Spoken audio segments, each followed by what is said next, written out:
I'm Rhett Lewis, and this is NFL Inside Report.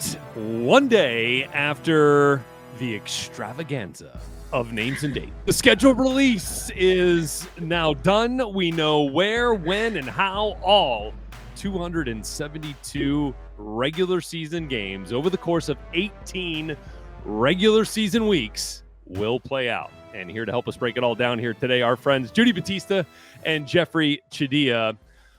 Wow. I mean, guys, every year it gets bigger and bigger, and it builds and it builds. And we've been talking about schedule release since before the draft now. And we started getting some of the little tidbits, right? Some of the little appetizer games. You know, we'd have each network release the game. We had the international series games come out right after the draft. And now we have the whole enchilada, so to speak. Let's first start, Judy, and then Jeff. I'd love to just get your thoughts on the spectacle that this has become, especially for planners, right? I mean, like this was a huge day for everyone looking to plan their next 6 months, right? Right. Like I mean, I happen to know some fans who actually try to travel to some of the away games. So for them, it's a very big deal, right? They have season tickets. They want to know. I get that. The fact that it is now a weeks-long extravaganza is just a credit to the marketing geniuses that they employ at the NFL, because listen, it was not that long ago. I remember you used to get a phone call from somebody in the league office and they would say like, "Hey, want the schedule?" Like literally that's what it was. It's not that many years ago that happened. So this is just, I mean, it's amazing that, and now it's like sort of a week-long thing that it trickles out. It's remarkable, and credit to them, because they've created another event that everybody is wrapped up in. Yeah, I remember those days when you would just get the opponents was a big deal. To know they were going to play whatever, the Chiefs were going to play against the AFC East, that was a huge revelation. So now to get to a place where we are just, waiting with bated breath to see what's going to happen with this.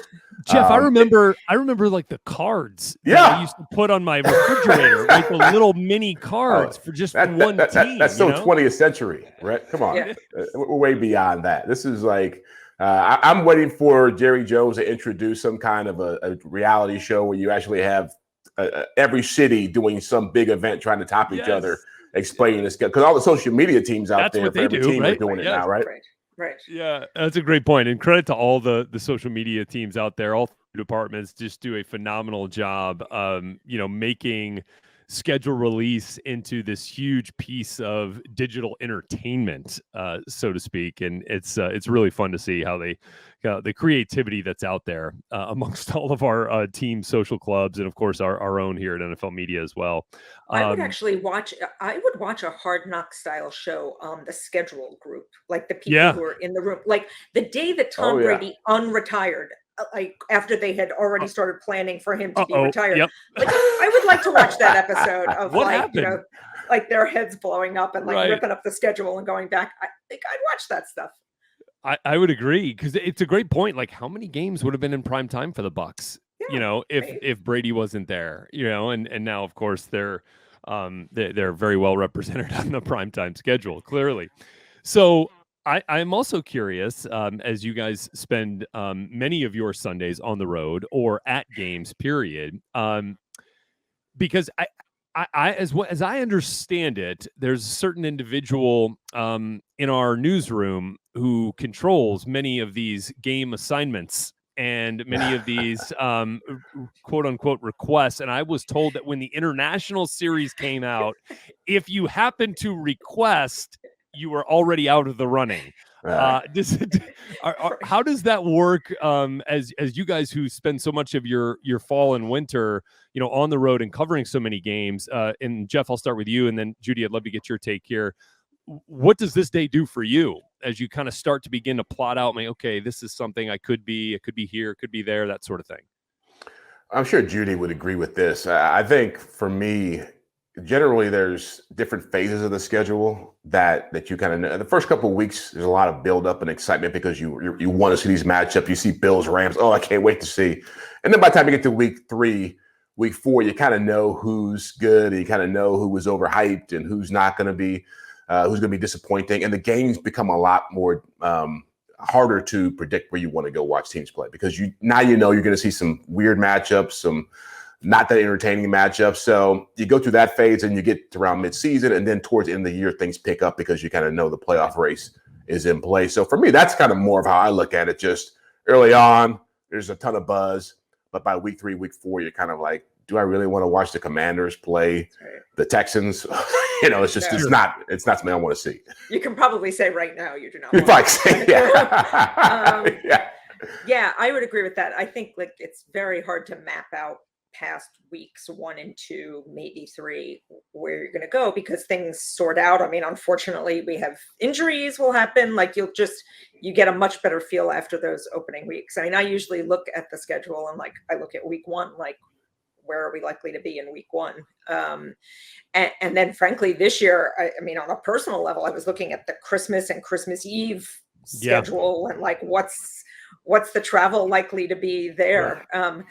But I find it's really hard to project more than a few weeks out. Even once you're in the season, like it's hard to project more than the next week coming up what you're going to be interested in, because the season is really fluid, and the games that look great, there's a Monday night game in the next to last week of the season that I think is Bengals Bills, right? Which right now would seem to be like a blockbuster game.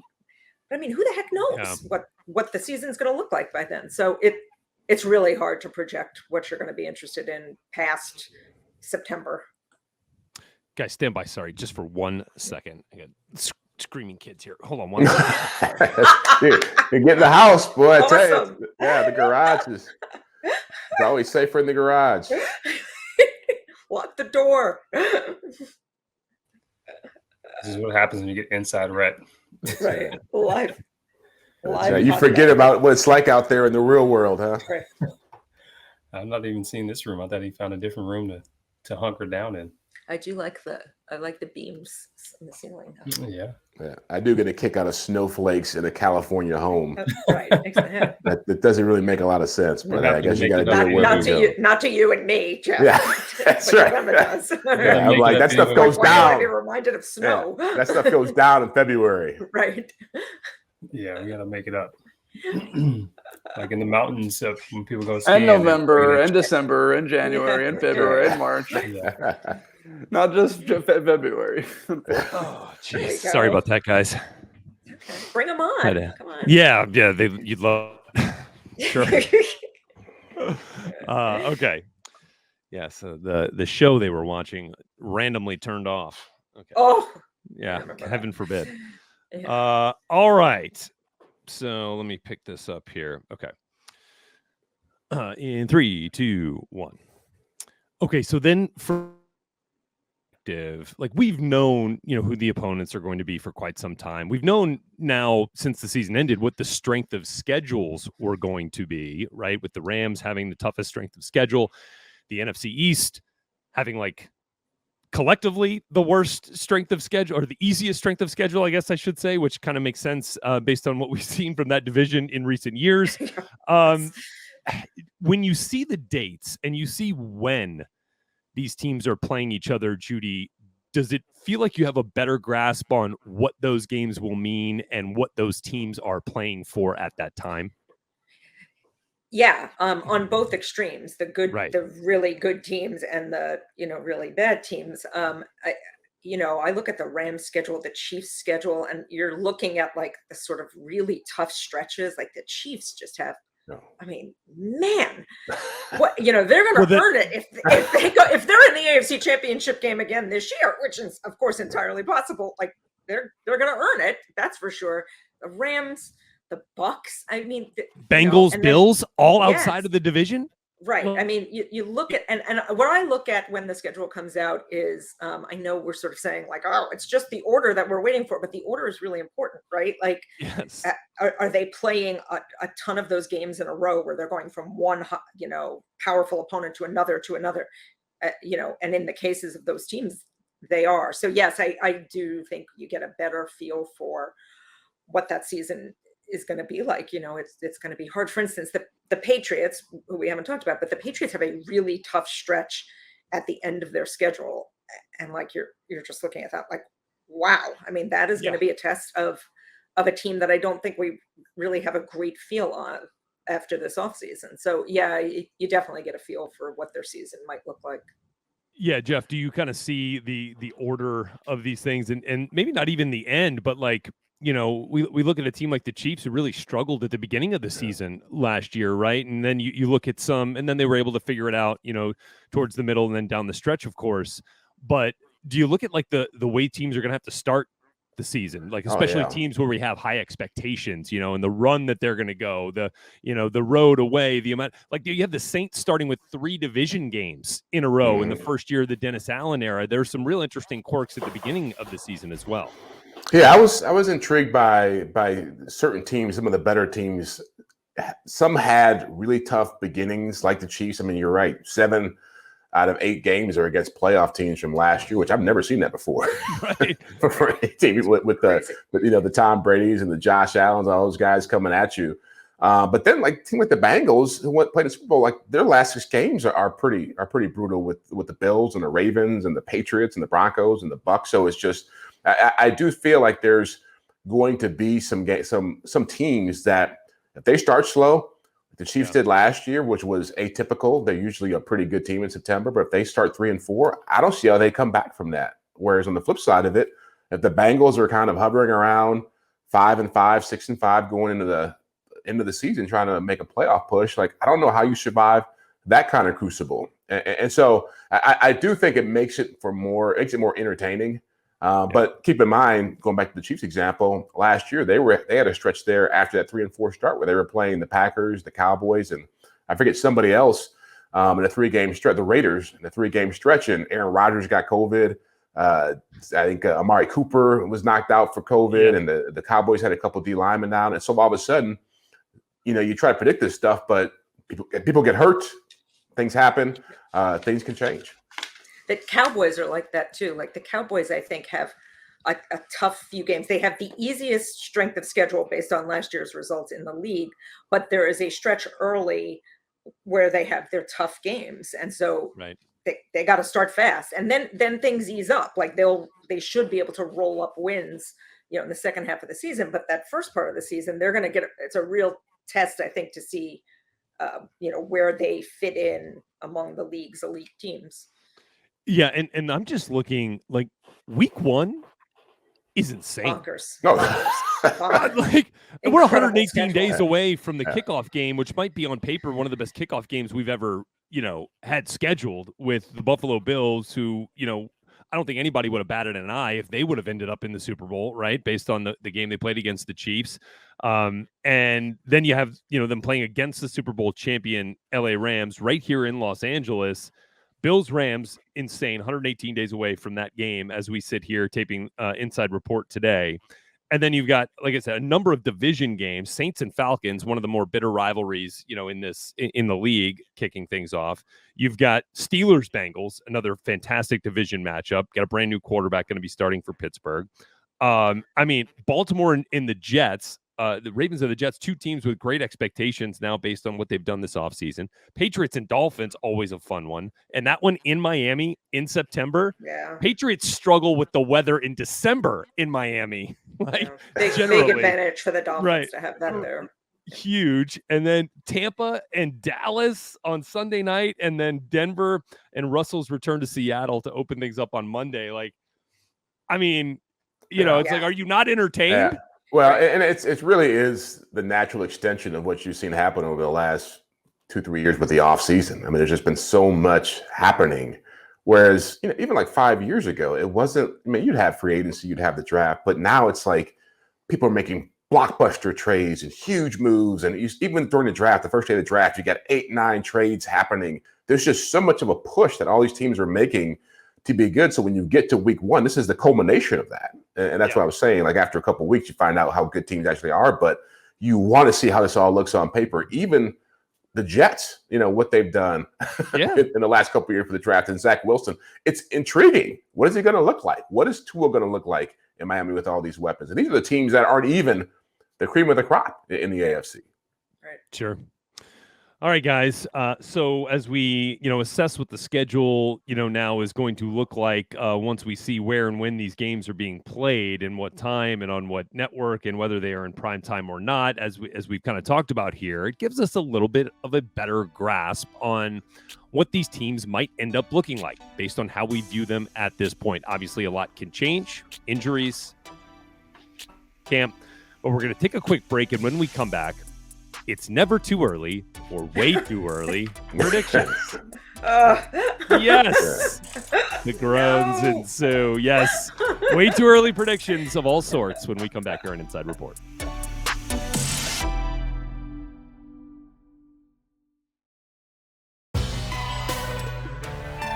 All right, back here with you on NFL Inside Report. Judy, Battista, and Jeffri Chadiha are joining us here today as the dust has now settled on the 272-game NFL 2022 regular season schedule after our big schedule release extravaganza on NFL Network and throughout the NFL media social platforms. And now we know where, we know when, we know how all of these teams will be playing. And, let's just talk, before we get into the predictions here, guys, you guys kind of laid out some primetime predictions earlier, right? And so you both said that Judy, you said the Chiefs, you wanted to see essentially in primetime all season long.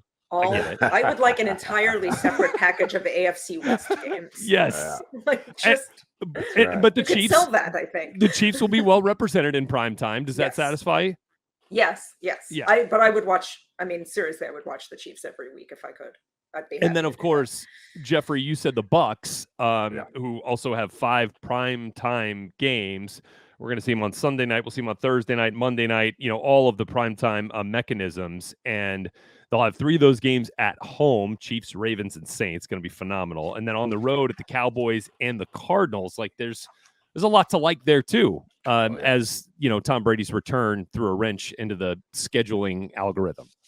Oh, yeah. No, definitely. Yeah, you wonder how much, you wonder what their schedule would have looked like if he wasn't playing. And even with they're going to the international game they're playing, would that have happened? Would he have been playing over there? I doubt it. So but they said they committed to the Bucks going to Germany regardless. Before they knew he was going to retire. Yeah. So they were going. Then he retired. No, so yes! Then he unretired. It's like, right. Yeah. What a deal. What a deal. Maybe that's why Brady came back. Because he knew they were going to Germany. Yes. That's it, right? Sure. Yeah. Okay. So I wonder, by the way, if Brady is looking at the Fox schedule, I'd be doing this game, that game, this game, that game, right? Right. That's a whole different podcast right there. We can get into that discussion. No doubt. All right, let's run through some of these predictions here, just based on how we see it now after the schedule has been laid out. We'll take it division by division. We'll start in the AFC, and let's start in the AFC East, and we'll go, Judy, you give yours first, and then Jeff, you'll follow up for all the AFC teams, and then we'll flip it for the NFC. So Let's start in the East here, Judy. What do you got? I have the Bills. I don't think anybody. I think maybe the Dolphins closed the gap a little bit, but not nearly enough because the Bills, I think, got better. They filled their only holes were, I think, cornerback they needed, and then they got Von Miller to rush the passer when they really need him. Yeah, the Bills certainly for me. Jeff? Oh, definitely Bills. They have 3 to in win a row the championship this year. Yeah, they have to. This is beyond the division. This is about getting a Lombardi trophy. So if they blow the division, I can't imagine what that town will do. And perhaps, on beginning a run now of Patriot-like dominance in the AFC East with a quarterback that's certainly capable of it. Very interesting there. All right, Judy, let's move to the North. I have the Bengals, in part because I have a few. First of all, the Steelers, we don't know who their quarterback is going to be. Their defense is intact, but we don't know what their quarterback's going to be. Cleveland, you have no idea what Deshaun Watson's availability could be. He could be there on week 1. He might not be there at all. So you can't predict anything about them. And then the Ravens, I have high hopes for, but they had to rebuild part of their, because of injuries, they had to rebuild some of their defense. Lamar's got to stay healthy. So I feel most confident about the Bengals. And also I'm a huge Joe Burrow fan. Yes, agreed. Love them. I'm with you. And people, for whatever reason, seem to write off the Bengals as if they were just some nice little story. No, and it's like they're a really good team. That got better. Yeah, really got better. good roster. That got better. I got better. Went into the draft, not having to do a whole lot. I mean, it's like they were a really stacked team. And so I'm with you, Judy. They're the safest pick in the AFC North. And I think that after the way they played last year and the way things went down in the Super Bowl against the Rams, that they're going to be highly motivated. I don't see how they. I think they're a very strong pick in that division. And they're young. Yes, exactly. Right? Their studs are young. Yeah, like the Bills, could be in a position to do this for quite a while. How about the South, Judy? So the South, I have the Bucks. Oh no, wait, I'm the AFC South. Sorry, the South. I'm going with the Colts. I like what they did this offseason, and I don't like what happened in Tennessee this offseason. So the combination of those things, I think Matt Ryan brings a really important stabilizing influence. The defense is going to be good in Indianapolis. I think the Colts do it this year. Look, I mean, they were almost a playoff team last year, except for a catastrophic failure at the end. So I think this is the year they win the division again. Yeah, I'm with you on that one as well. They got a huge game against Jacksonville early, I think September 18th, which allows them to exercise some demons from the end of last year. They play the Titans twice in October, so they could actually get a hold of this division early. They lost them 2 times last year. I think that they've been a quarterback away for a while, and I think you're right. I think Matt Ryan's the best quarterback they've had since Andrew Luck was there. And I do feel like the Tennessee Titans took a step back, losing A.J. Brown. I think you don't know with Derrick Henry getting hurt this past year. Is he starting to get to that point and running back start getting more and more banged up? So I trust the Colts a lot more. And by the way, Matt Ryan had a really good season with practically nobody offensive weapons last year, no receiving. So I have a lot of faith in Matt Ryan. Some improvements there for sure. Let's move then to the AFC West, and feel free to throw your hands up. This is the tough one here. Yeah. I'm still going with the Chiefs. I cannot pick against Patrick Mahomes until proven otherwise. But wow, that division is going to be spectacular, and I cannot wait for that Chargers-Chiefs game. Week 2 on Thursday night, that game is going to be crazy. And how about Chargers-Raiders to kick things off the way it ended in week 1? All of it. Right? What about we're not even talking about the Broncos. We haven't even mentioned the Broncos with Russell. So, but the Chiefs. I'm going with the Chiefs. Yeah. Finally, we're going to differ here. I'm going Chargers. I feel like they were so close to winning the division last year. Obviously, a lot of 4th down calls by Brandon Staley blew up in his face. But Justin Herbert, in my mind, is every bit as good as Patrick Mahomes now. As far as talent, he hasn't won as many games, but he's a cyborg as well. And the moves they made in the offseason with Khalil Mack and J.C. Jackson and Kyle Van Noy and the safety they got, J.T. Wood. if they are healthy, on paper, they look like one of the top 2 or 3 teams in the AFC. I can't bet again. I think they're there. Certainly with a quarterback that has all the tools to get it done. Let's now move to the NFC, shall we? And let's start with the East, a team and a division, I guess, that benefits by playing each other based on strength of schedule. I've never seen that before. All 4 teams of the NFC East at the lowest end in terms of the easiest strength of schedule. So there you have it. Jeffri, why don't you lead us off here in the NFC? What do you got in the East? I'm going Philly.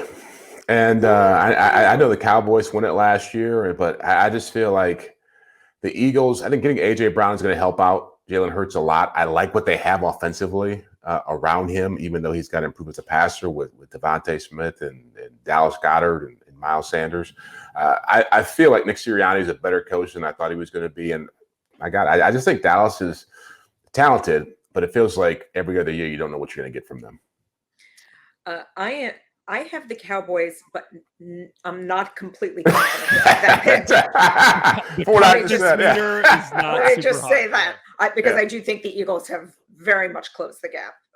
And I agree with you. Sirianni's a better head coach than I thought he was going to be right out of the gate. And I think Jalen Hurts will be just fine. I opted to go with the Cowboys because, I trust Dak Prescott of all of the quarterbacks in the division. Fair. I trust him the most.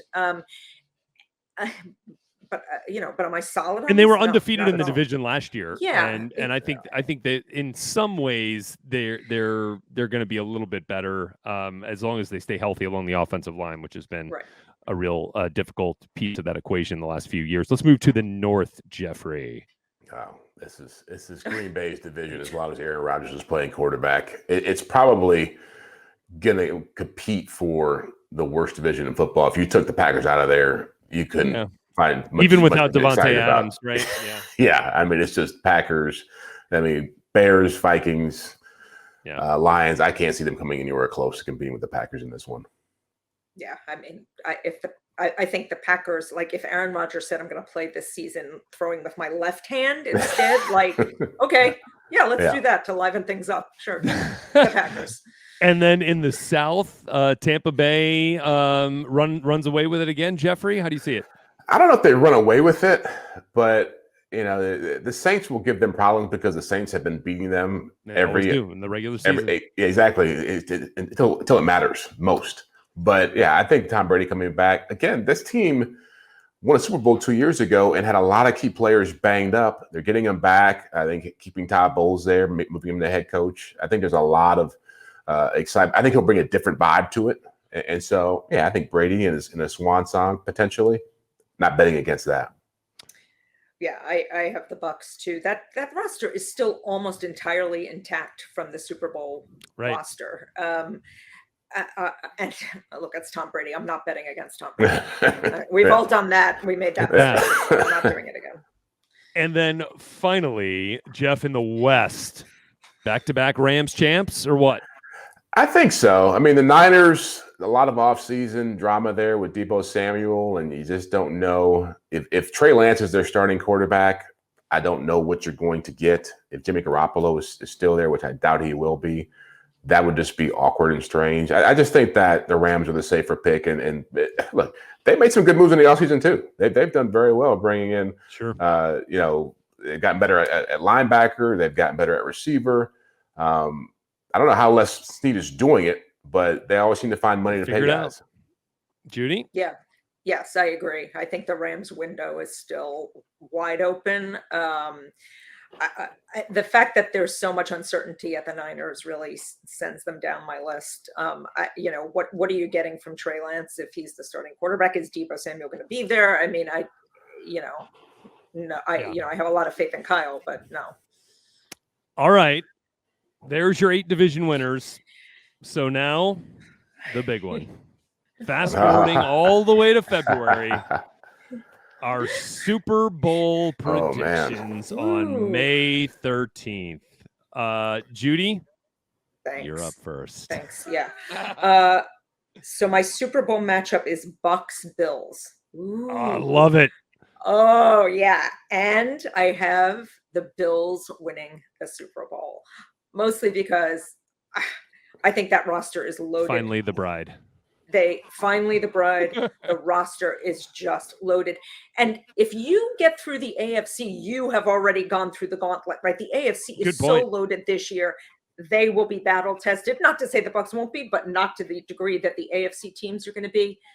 And I just think Josh Allen is at such a high level.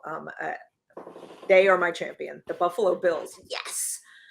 Yeah. All right, Jeffrey. What do you got? Judy just stole my thunder, but yeah, I'm going Bills, Bucks as well. I want to pick the Rams because I like what they did last year. I just don't. It's so hard to pick teams to repeat to even get back there, and so that's what is holding me back from picking them. And so I think who's the second best team in the NFC to pick, and it'd be the Bucks. I think Tom Brady comes back and rebounds and gets them to that championship game. But I agree. I think Buffalo right now. Almost like the Bulls with Michael Jordan back in the days, having to go through the Celtics and having to go through the Pistons and having to go through all these other great teams to get to where they want to be. I think Josh Allen showed me a lot in losing that game last year in the AFC Championship game. The way he responded to it was almost like, okay, one more thing we got to get through. It wasn't like we're going to complain about the overtime rules. We're not going to make a whole bunch of excuses. We had our chance to get to the AFC Championship game. We blew it. I think if they get to the AFC, which I think they will, this team is ready to go, and Von Miller is going to help them get there as well. Right. I That's don't why understand. Von Miller was brought in. 100% right. Those games, right? Not for the regular season. Guys, the Cardinals are playing at home in the Super Bowl this year. You know, that's just a thing. You're just throwing that in there. That's a thing we do. We're playing the Super Bowl at State Farm Stadium in Arizona. And going by the last 2 Super Bowls, the Cardinals are going to win the Super Bowl in their home stadium. It's just that after what 50 never happened 4 years of never happening, it's now happened in back-to-back seasons. Back-to-back years. So now let's make it 3 in a row.